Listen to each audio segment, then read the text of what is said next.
Hello guys, in this video I will show you how to enable slow mode on Telegram app. It's very simple and easy. Watch full video so you don't miss out any important step. One thing to know is that slow mode can only be enabled in groups and only the group admin can enable it.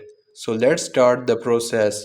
First of all, open the Telegram app and go to the group in which you want to enable the slow mode.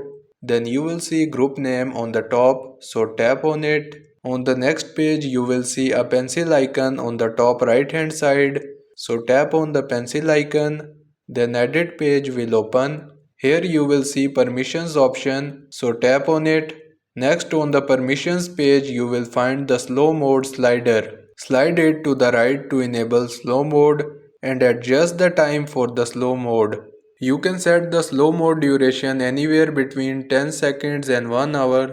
This is the time that group members must wait before sending another message. So choose the time based on your needs. I am selecting 10 seconds and after that tap on the tick icon on the top right corner to save changes.